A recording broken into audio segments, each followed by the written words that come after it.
All right, everybody, welcome on into KBO Chats Live. I'm Sam Pasco alongside Eric Halterman, and we're breaking down the entire KBO slate of action. Before we do want to plug the brand new URL.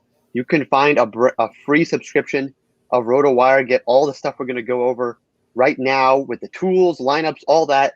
RotoWire.com/free KBO. It's on the bottom there.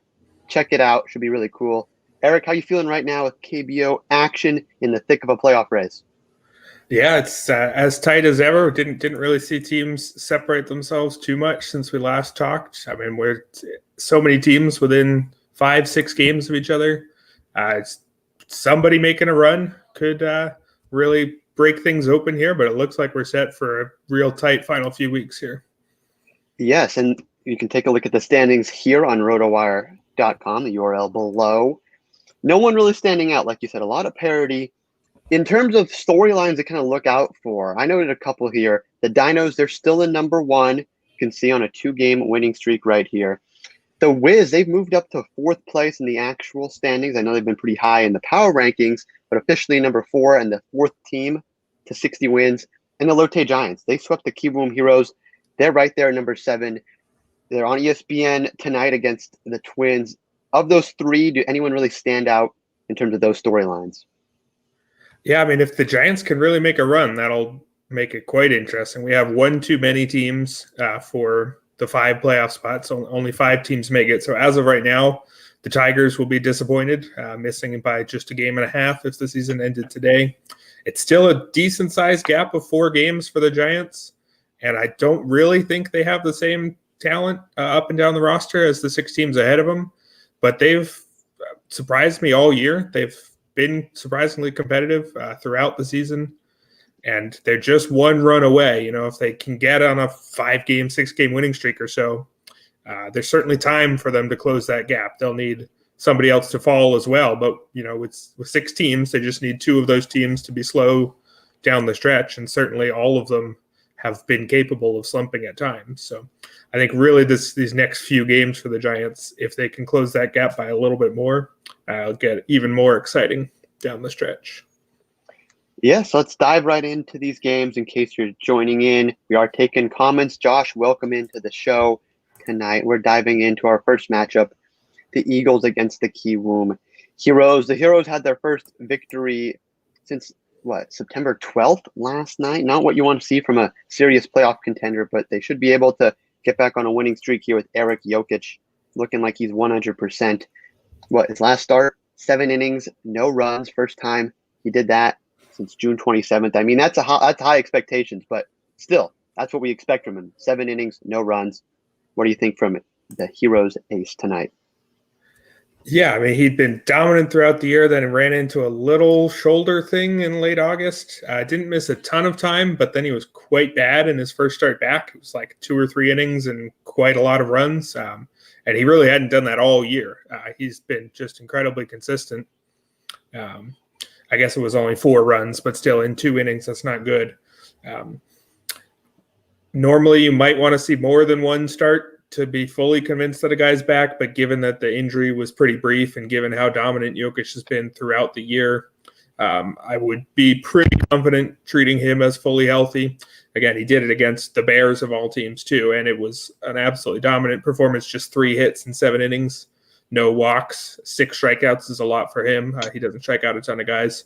So I think it's hard to do much more than that to prove that you're fully healthy, and I think I would be quite happy to treat him as healthy heading into this one.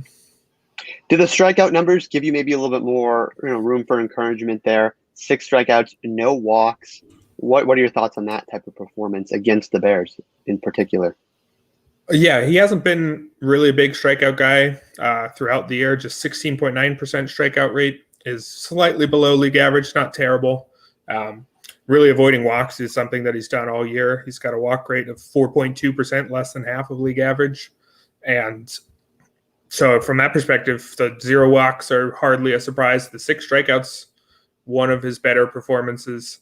It doesn't seem like he's needed elite strikeout rate to have success. I mean, he's leads all qualified starters in ERA and WHIP, despite a slightly below average strikeout rate. But when he's doing all the things he normally does and getting a decent amount of strikeouts, more than he normally would against the lineup that good, I think it's a very encouraging sign. Now, turning our attention over to the Eagles, they have Kim going for them. He's largely been used as a reliever. I think he closed last game. I would think this would have to be all heroes in all aspects of this game when you look at who the Eagles have going for them on the bump. Yeah, there's not too much of a bigger difference possible, I think, between these two starters. Just really have not seen anything from Kim this year. He hasn't reached 5 innings in a start since mid-May, so I don't think they necessarily even expect him to go all that deep in this one. He's not good on a per-inning basis either, and he hasn't been good lately either. There's pretty much no way to cut it that makes him seem like he has much of a chance of shutting these heroes down. In his last 2 starts, he does have a relief appearance in the middle, but in his last 2 starts, it's 9 earned runs in 6.2 innings, 1 strikeout against 8 walks. There's just absolutely nothing in his recent track record or really his season-long track record. Considerably more walks than strikeouts over the course of the season, just a 13.3% strikeout rate to a 17.3% walk rate. Gives up a ton of homers too, 1.5 homers per 9 compared to a league average of 1 homer per 9. So there's just nothing good in his stat line. Just no reason to believe he has any hope of shutting the heroes down here. Not looking good for the Eagles is what I'm hearing. And offensively, I mean, same stories. I mean, the heroes have not been, great since we last talked, but 4 runs a game. Kim, Lee, Russell, that combo there, not amazing, but you'd have to expect they'd bounce back tonight against Kim.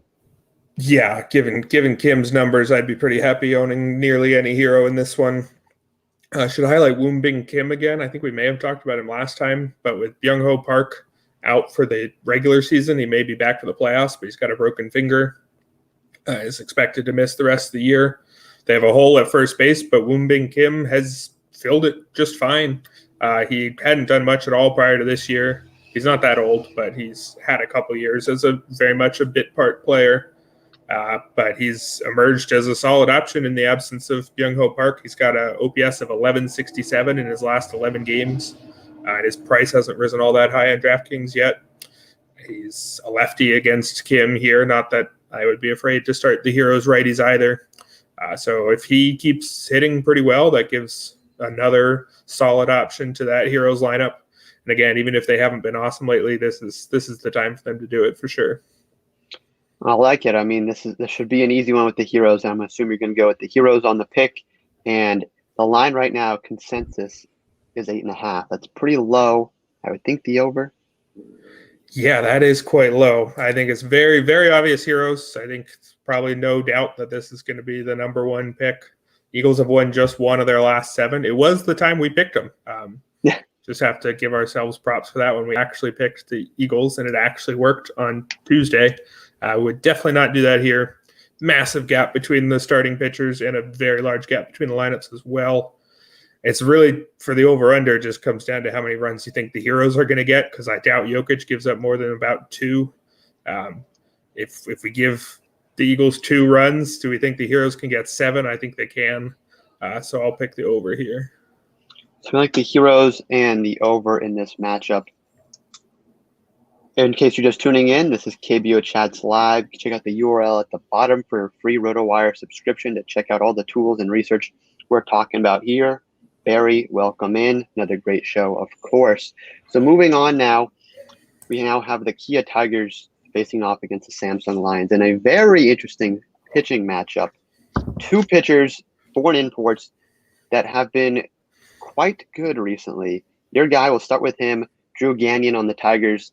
ERA under 2.5 in his last 3 starts, and that's quite impressive considering he had an ugly 2-start stretch before that. Is Gagnon back to form and a solid number 2 for this Tigers team now?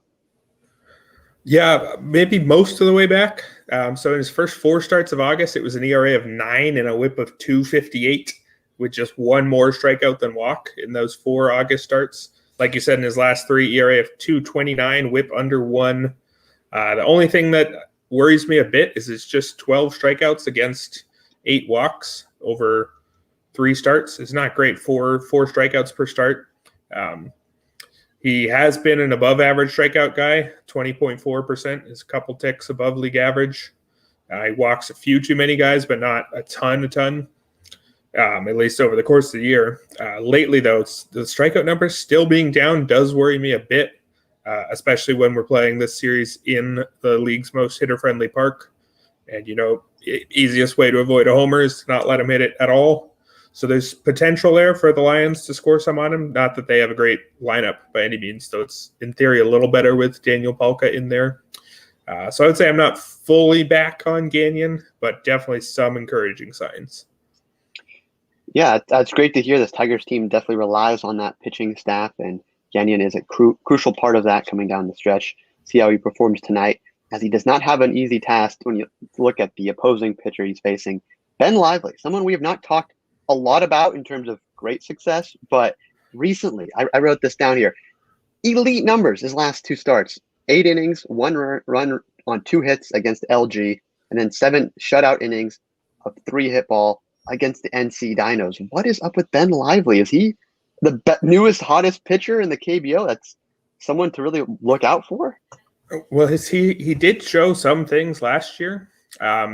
He didn't spend much time with the team. He came over late in the year, but he had a strikeout rate of 24.6% against a walk rate of just 5.5%.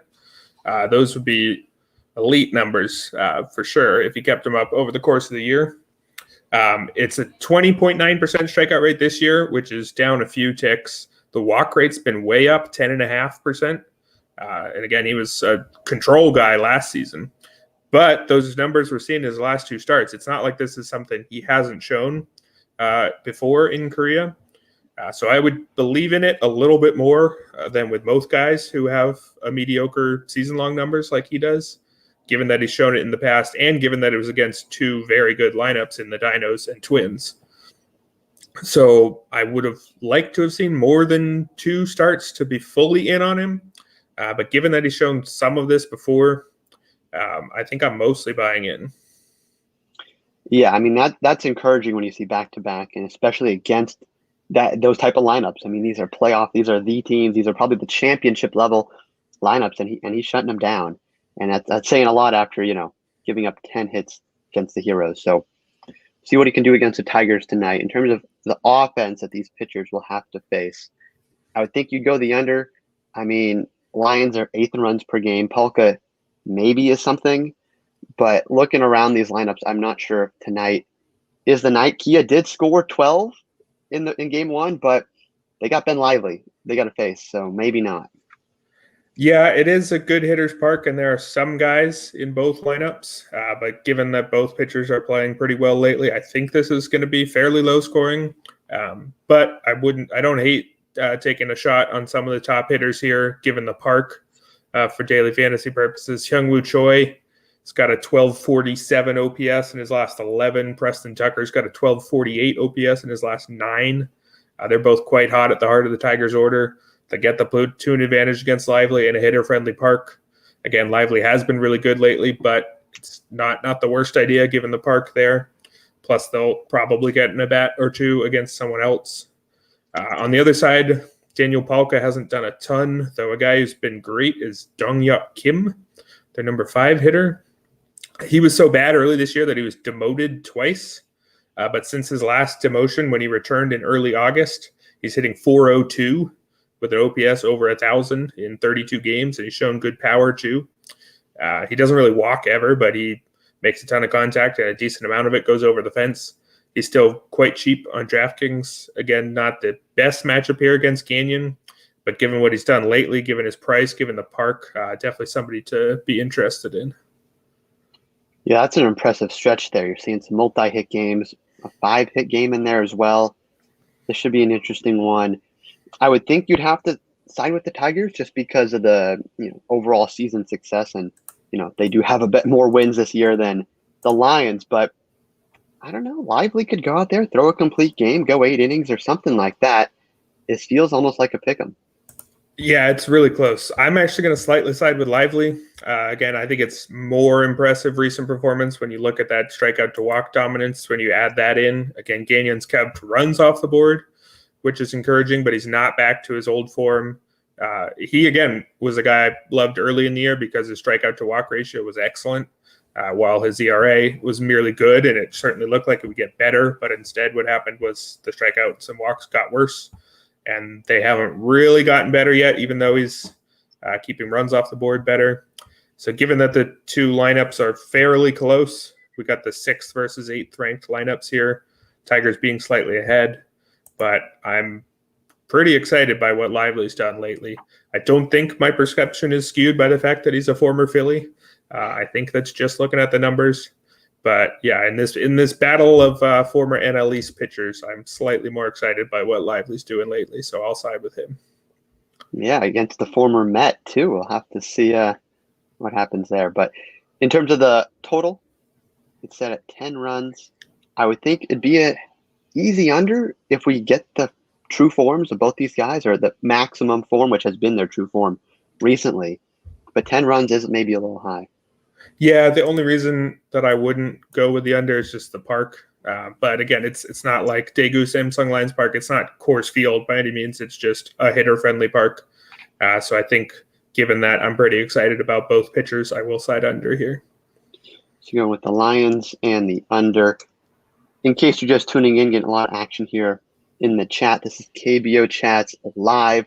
We already talked about the Heroes and Eagles matchup, and now we just broke down the Tigers and Lions matchup as well. Lively against Gagnon.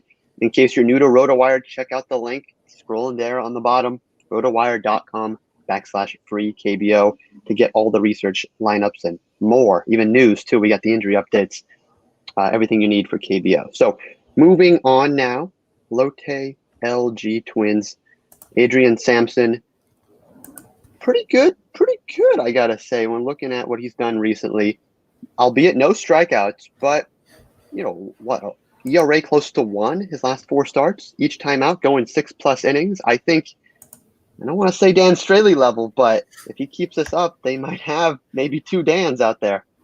Yeah, Dan Straley hasn't necessarily looked Dan Straley either lately, so they could use somebody stepping up.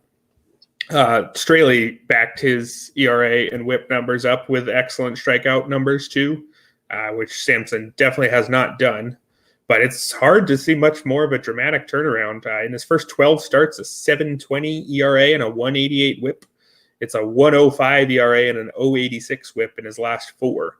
It's pretty much out of nowhere, especially given that he had a 6 earned runs in 1 inning in the start immediately preceding this stretch. I mean, if you saw this coming, congrats to you. Just 14 strikeouts in 25.2 innings over his last 4 starts, so it's not as if he's suddenly putting hitters away. He was not much of a strikeout guy in the majors. He's thrown 153 innings in the big leagues, 17.3% strikeout rate. But that's at least higher than what he's done in KBO. It's just a 14.3% strikeout rate in Korea. There's room for that to come up a little bit. But it seems like he's finding success even without it. I mean, there is an Eagles and a Wyvern start in there, but he also shut down the Bears and Twins. So it's definitely encouraging. I wouldn't say I'm fully bought in, given that, again, mediocre strikeout numbers means he's still going to give up a lot of contact, even though he's pitching better. And when you're giving up contact to people like Roberto Ramos, even if he's not at his best lately, that could be a problem. But it's quite an encouraging sign for somebody who had shown essentially nothing prior to this recent stretch. Yeah, this really is coming out of nowhere. We always kind of joked about him, not being, almost the opposite of Dan Straley, kind of injury prone, not going deep into games, but now he's turned things around. In terms of shifting our attention now to the LG Twins, the opposing pitching matchup, Chanhong Jung coming off a good start, but he was rocked around pretty rough in his past 3, the 2 before that. I would have to side with Sampson here, but I don't know, the Twins pitching staff, maybe that's a factor. And, if he gets even more on track, you might go with the Twins. Yeah, Jung's kind of had the opposite season to Sampson. He was really good early. In his first 7 starts, it was a 2.62 ERA and a 1.07 WHIP. Then in his next 5, a 6.41 ERA and a 1.95 WHIP. And then, like you said, it was a strong start his last time out. Against the Tigers, not an elite offense by any means, and not particularly impressive strikeout numbers, just 3. But it's encouraging. It's what you want to see after a quite poor run. He's been managed pretty carefully all year. He's making his first starts since, I think it was 2008. His first season in the league, he was a starter, and he's been exclusively a reliever since then, and they've handled him carefully. If you look at the time between his starts, it's often as much as 2 weeks, and it's going to be, I believe, 10 days here. It did look like that was working really well early in the year until he started falling off. His season-long numbers are pretty encouraging, though. He's striking out nearly 20% of batters and walking less than 7%. So that's definitely what you want to see. But given that it's just so many pretty bad starts recently, and look at some of those teams he's facing too. A couple bad starts against SK. The Wyverns, pretty mediocre start against the Eagles too. It's not as if he's suddenly ran into some of the best teams in the league. So on the whole, it's two starters who have been both good and bad lately. I think you have to be a little bit happier about Sampson because he's been better lately. But I'm not sure if the gap between those two is as big as the gap between the lineups, given that the Twins have been quite a good lineup for most of the year. Yeah, we're looking at the stats here on rotowire.com. Check out the link below. You can see the Twins second in runs per game this season. Pretty impressive from this LG squad. Shifting our attention to that offense, I was kind of looking at the two big pairings here. When you look at the Giants, you think Dixon Machado and Osop Sung. They combined for 8 hits, 2 walks over their past 3 games. And on the Twins side, Roberto Ramos and Hyun-Soo Kim, a guy that's frequently been mentioned in the cheat sheets. 9 hits, 4 walks, and Kim, I believe he had a game where he had 3 doubles. I mean, he's got some pop. I would think you'd have to lean with the Twins, but I don't know. I think Giants might be facing the easier pitcher in terms of recent success. Yeah, I think they might be. I think I'm again a little bit more interested in what Sampson's done lately. But that Twins lineup, it's deep. It's getting deeper too. Chung-Woon Lee, who was their leadoff man, I believe, early in the year, was out for quite a while with a broken hand. He's got an OPS of over 1,000 in 9 games since returning. He hadn't reclaimed his leadoff spot yet because Cheng Yi Hong was on an 18-game hitting streak that did end Thursday. But I think we talked about him in a recent show. Strong contact guy who also really knows how to take a walk. He's been getting on base a ton for the likes of Hyun-Soo Kim and Roberto Ramos.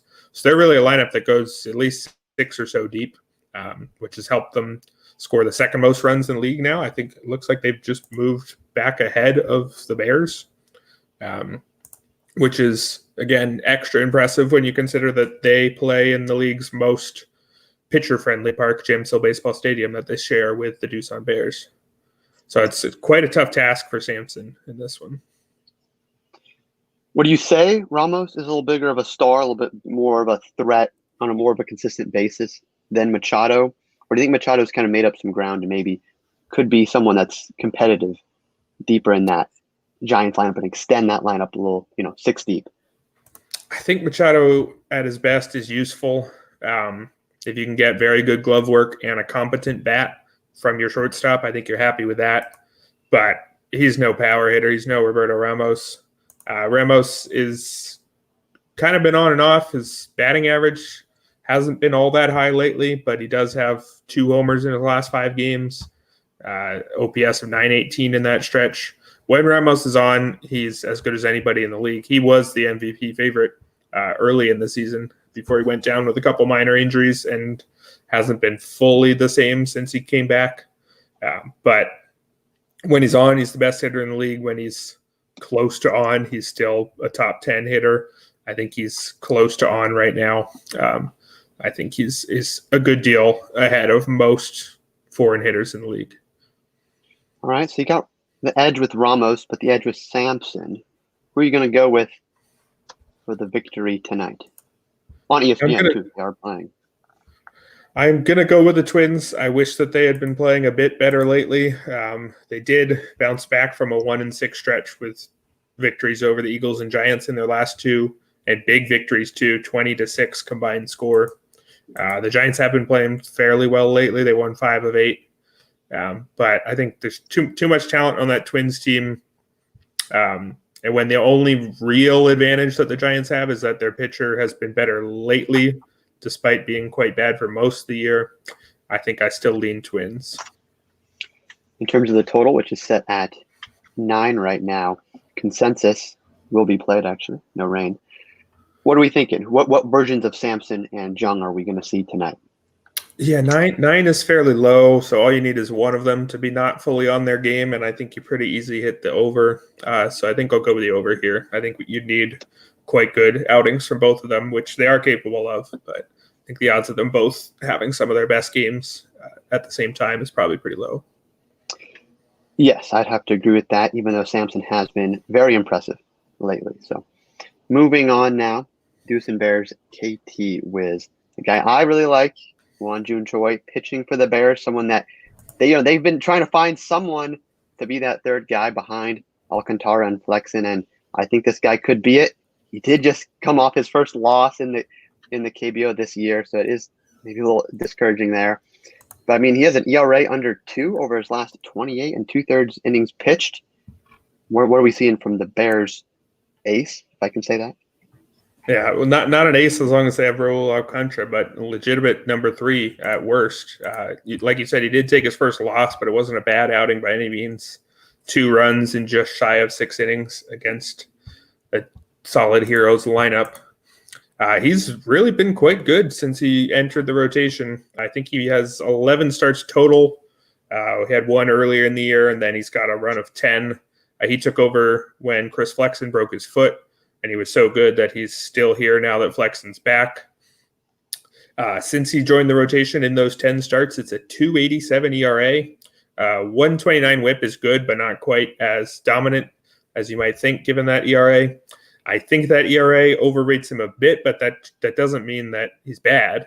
And again, he was actually pretty good last year too,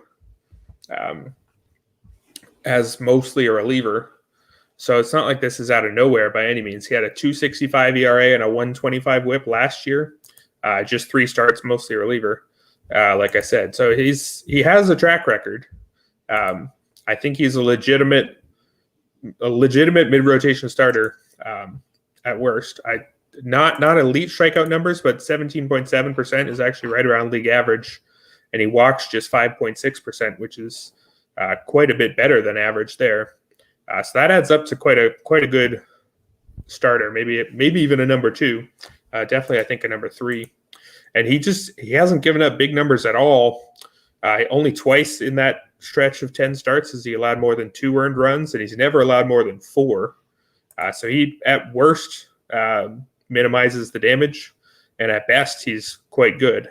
So I think even against a strong lineup like the Wiz, I think the smart bet would be to think that he's going to have at least a pretty good night. I like that. I maybe I'm getting a little over anxious here, seeing the Bears getting a solid pitching that's not an import starter. But I'm excited about Choi tonight.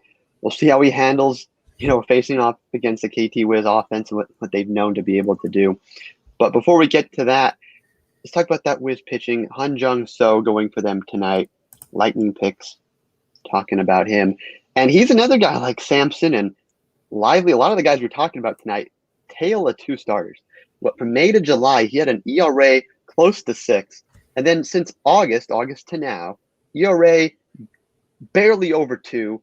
Last start, 9 strikeouts, yes, against Hanwha. But I don't know, is this guy good or is he bad? I don't know. Yeah, so he's a rookie. He's 19 years old now. He broke into the league as an 18-year-old rookie, and he looked completely overmatched, like you were saying. I know you gave some numbers there, but in his first 9 starts, it was a 6.65 ERA. And in his last 9, it's a 2.25.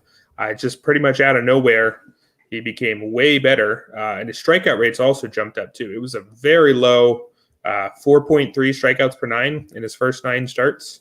So less than 1 strikeout every other inning. In his last 9, it's 7.1, which isn't elite, but it's way more than what it was before.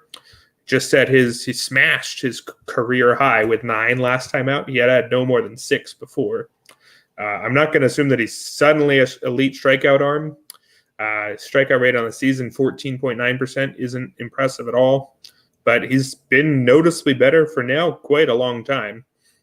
A decent handful of those came against weak opponents. like 3 Wyverns in that stretch and Eagles last time out, but he's also gotten the job done against good teams too. And again, given that he's so young, I think it's believable that he has made legitimate improvements and changes to his game since the start of the year. Doesn't strike out enough guys for me to think that he's a true shutdown arm just yet, but like Won Jun Choi, he's kept runs off the board for quite a long time, and I think you have to consider that to be pretty legitimate at this point. So it's another one where, given what he's done for several months now, I think you got to give him a shot against a pretty good lineup here too. Yeah, we'll have to see. And when you speak about that Bears lineup, I believe they were shut out last night. I don't really know what's going on with the Bears right now. Just about 3 runs per game over their last 7. Could that maybe help so tonight, or do you think the Bears could return to form? They could return to form at any time, and they do have quite a few strong lefties in the heart of that order. Jose Fernandez, Jael O, Jaewon Kim. Very tough run of lefties in there. Even Ju-Won Choi in the 5th spot. But just nobody's given trouble to So in quite a long time. So it wouldn't be my expectation if it happens. Can't say I'd be too surprised given the talent they have. But the Bears, they've been cold lately, like you said, just 2 wins in their last 7. Not taking the step forward that they need to have now that Chris Flexen's back and they have a legitimate starting rotation. So given their recent struggles, that might be enough to tilt things slightly to the Wiz. But it's very close. Two very similarly talented pitchers and similarly talented lineups. In the last matchup, we talked about Roberto Ramos being the MVP favorite very early on. Now it seems to be Mel Rojas Jr.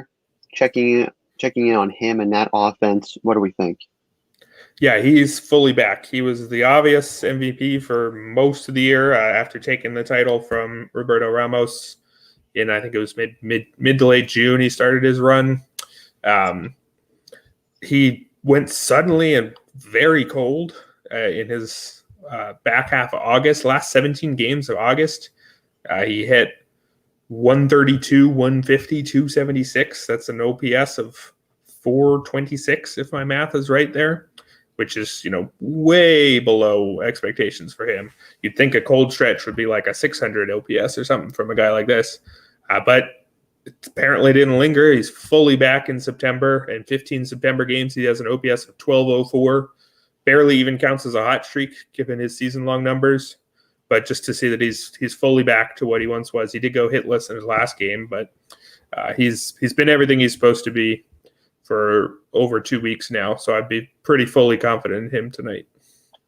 He hasn't hit a home run since September 9th, which for normal players won't be that long. But for him, maybe, especially when you consider what he did earlier this month, is that a little concerning, or is that just some unluckiness at the dish? Yeah, I think when we have to reach that deep to say something bad about him, I think that's an indication that we don't have much reason to be concerned. Fair. All right. That's what we're looking at for the Bears-Wiz matchup. If you liked any of the stats or want us to go slower, you can check out rotowire.com for yourself, rotowire.com/free KBO to sign up. Eric, where are we going for the pick here now? Bears-Wiz with a total at 10.5. I think I would definitely be more confident in the under than either side, which again would have been a real surprise if you saw these two names pitching in June or early in the year, given how strong these lineups are. But they've both been good for very long. A 10-start stretch for Choi's case, a 9-start stretch in So's case. So more confident in the under than anything else. I will lean slightly towards the Wiz based on their recent record. They've won 4 of 5, while the Bears have won just 2 of 7. But it's a very, very tight game. Could definitely go either way. Unusual saying it under when you look at the Bears and the Wiz and the offensive power that they have at their peak. But hey, it's the KBO. Anything can happen. Coming down now to our last game, we got the Dinos facing off against the Wyverns. Probably the worst matchup here. Should be an easy win for the Dinos, but when we look at the starting pitching, some pretty bad ERAs on both sides, and 2 Lees going at it. The Dinos, awful start against LG, so I don't know if we have too much faith in him. But when you got Aaron Altair and you got that deep lineup behind you, I don't even know if it matters. Yeah, it should be easy dinos, though the Wyverns had won 6 in a row before they lost the series opener last night. The Dinos, they are still without Sung Boom Na, out with a hamstring issue. They have more than enough talent up and down the order to be just fine without him, but that is something. A lot of it is going to come down to which Jayhawk Lee do we have going in this game. Because if he's the bad version, which he's been for basically all the year, like you can see by that very high ERA, that should give the Wyverns a chance. He was demoted after a very terrible outing. His last outing, he gave up 10 runs in 2.1 innings. He went to the Futures League to fix his mechanics, and it seems like it worked. I mean, I don't want to read too much into the dominance of a 29-year-old in the minors, but his last 2 starts in the Futures League, 0 runs on 4 hits in 12 innings. So hard to be much more dominant than that. Again, you should be dominant when you're an established player at the KBO level going down into the Futures League, but judging by just how bad he was at the highest level in Korea, maybe, I think even that is an encouraging sign. In his last 5 starts before that demotion, it was an ERA of 9.43 and a WHIP of 2.24. So it's pretty easy to see why he did get demoted. So it somewhat depends on how much faith do you have in that demotion having worked.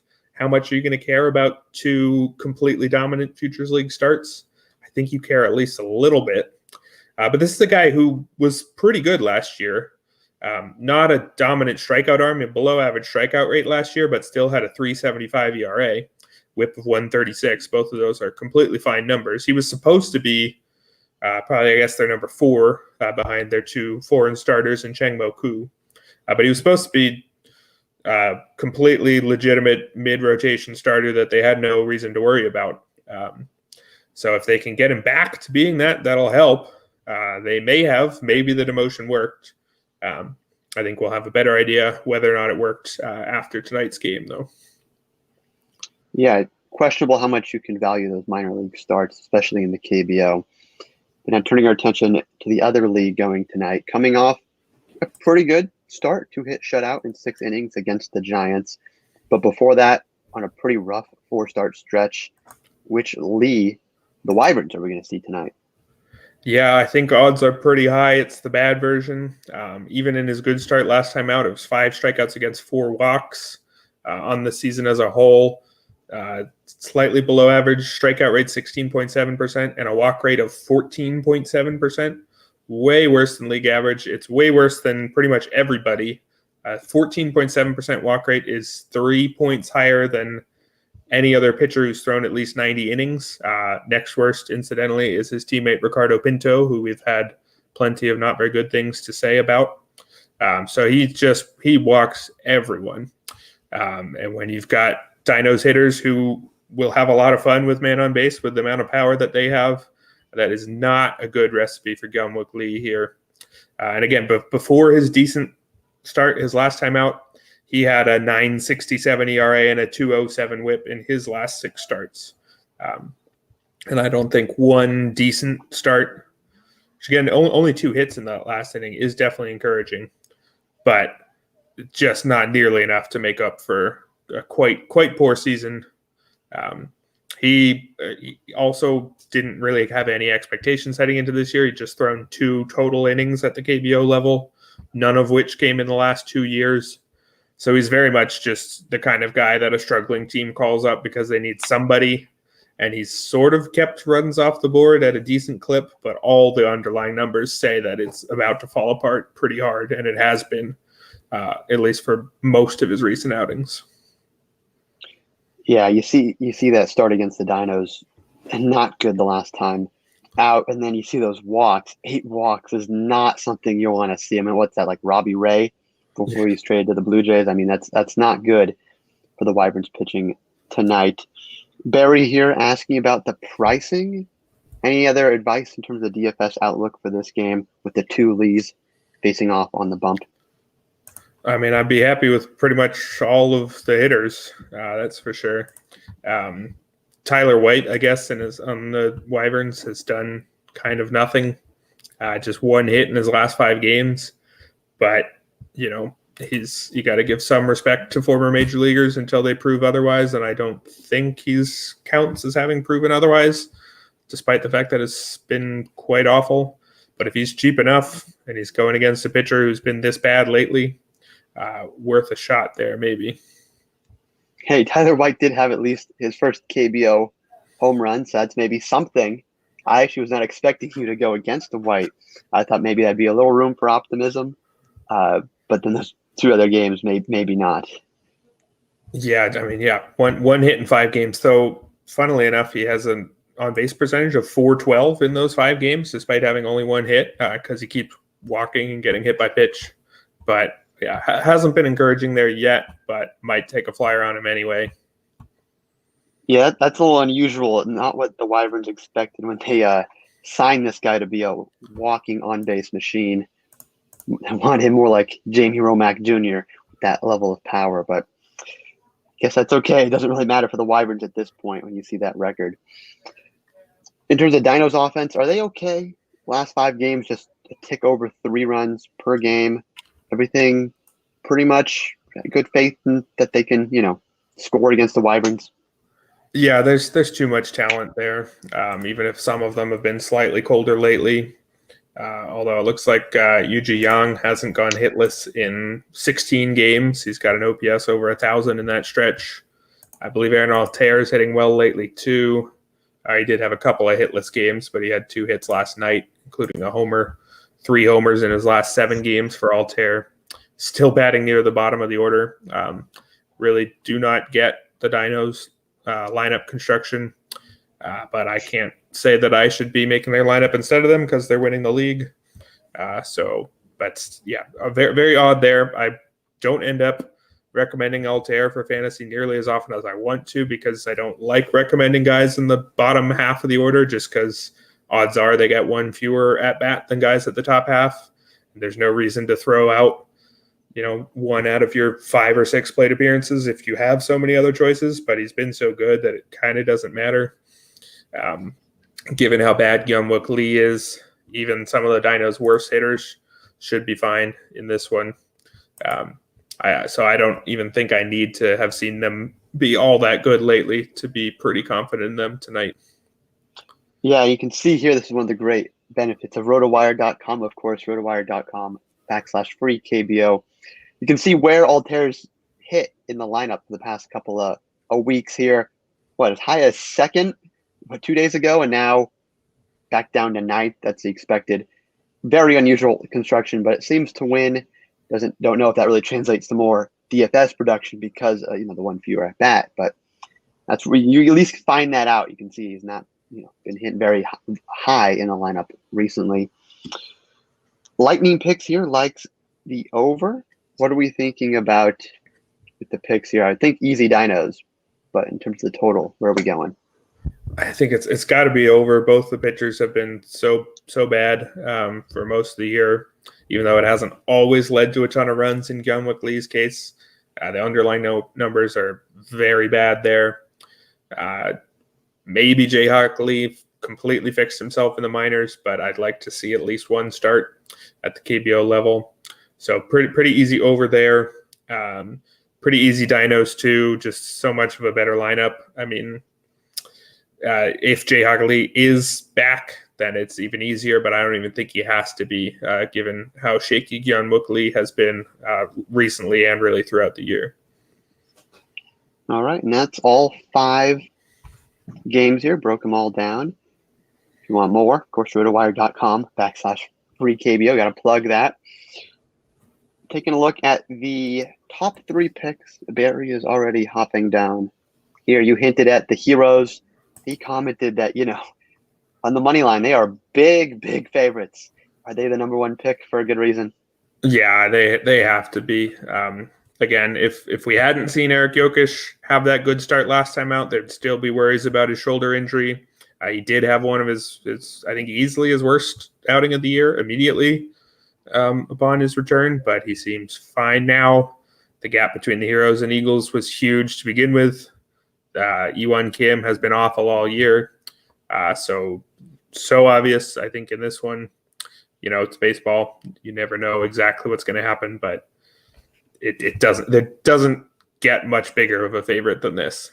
So that's pretty obvious number one, and I think I'm going to be siding with Barry for 2 and 3 also. The two Lees, like we talked about in that Dinos-Wyverns matchup, are very unconvincing at best. We've got one very good lineup on the Dinos, even if they haven't been awesome lately, and even if they're without Sungbum Na, still should be more than enough. And I think the Wyverns could help them hit that over as well. And then I'll also pick the Dinos, even without a particularly much confidence in their pitcher. When you've got the best lineup in the league against a pitcher as shaky as Jung Yuk Kim, I think that's a pretty easy pick. Is there one that's not regarding the top teams in the league that might be a sleeper pick? Not officially going on the top 3 record, but anything that, maybe you have, you feel really good about Samson and you go with the Lotte Giants. Anything like that? I think if I had to pick a fourth, it would be the under in that Bears-Wiz game, just because those two starters have been quite solid for quite a long time. I think that's going to be enough to hold down 2 quite good lineups. Obviously, it only takes one of them to suddenly revert to previous form. In Hyun Jun So's case, I guess Won Jun Choi has been pretty good. He was just in relief early in the year. I think that would be the fourth one there. All right, and that's what we're looking at for the top picks. Of course, plug in RotoWire. As always, rotowire.com/free KBO. It is down, scrolling there on the bottom. Check that out. And that's our show. That's all we got. Just about out of time. Thank you guys for tuning in. Find us on Twitter for more at RotoWire KBO. Thanks for tuning in. Yeah, thanks.